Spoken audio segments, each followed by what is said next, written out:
আসসালামু আলাইকুম, সবাই কেমন আছেন? আশা করি সকলে ভালো আছেন। তো আজকে আপনাদের মাঝে শেয়ার করব একটা দোতলা ঘরের ওয়ারিং 2 রুম।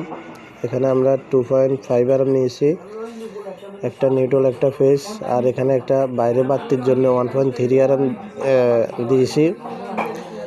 তো আমাদের প্রথম স্টার্টের থেকে আমরা একটা কাট মেরেছি, আর 6-8 একটা মেইন সুইচের তৈরি লাগাইছি। একটা 15 অ্যাম্পিয়ার মেইন সুইচ লাগবে।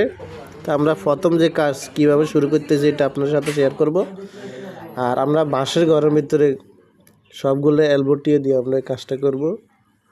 তো আপনারা এই ভিডিওর মাধ্যমে দেখতে পারবেন। তো আমাদের 12 বাতি যে লাইনটা ওটা টানিয়ে নিয়ে আমরা ফ্যান যেখানে লাগাবো ওই পর্যন্ত আমরা টানিয়ে আনছি। তো আমরা টানিয়ে নিয়ে এখানে আমাদের তার হয়েছে কত, 3টা। একটা হলো 12 বাতির 1.3 আরএম ব্যবহার করছি, আর নিউট্রাল দিয়ে দিছি মেইন সুইচের এখান থেকে আমরা 12 বাতির নিউট্রালে দিয়েছি, যেহেতু ওই পাশে দিয়ে দিছি। আর এখানে একটা ফ্যানের লাইন দিব ওইদিকে, আর সুইচ বোর্ড হবে ওই যে কাঠটা, ওখানে যায় সুইচ বোর্ড হবে। তো এখানে আমরা একটা টি ব্যবহার করি ওই দিকের ফ্যান। এখানেও একটা 3 আরএম দিয়ে দিছি ফ্যানের জন্য। আর নিউট্রাল যেটা ওটা মেইন সুইচের থেকে যে 2.5 আনছি ওটার সাথে কমন করে দিছি। তাহলে আমাদের এখানে তার হচ্ছে কয়টা, 4টা। তাহলে একটা হলো ভিতরে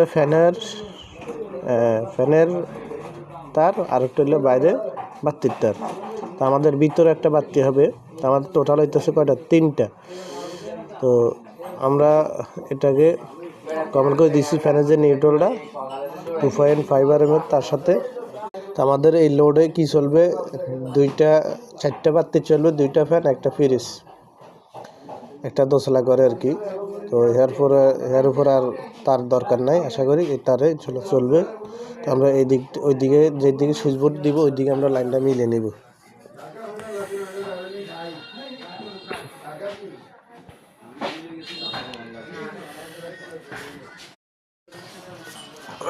তাহলে আমাদের এখানে তার হয়েছে মোট 4টা আমরা ওই পাশ পর্যন্ত মিলে নিব। তো আমরা এখানে ব্যান্ড দিয়ে শর্ট ফেস পাইপ দিয়ে মিলে নিয়েছি। এই যে আমাদের একটা ওই মাপে একটা পাইপ লাগিয়ে নিয়েছি, সামনে একটা টি ব্যবহার করছি। তো আমাদের এখানে তার হয়েছে মোট কয়টা, 4টা, 2টা, একটা ভিতরে বাইরে বাতির লাইন, আর একটা ভিতরে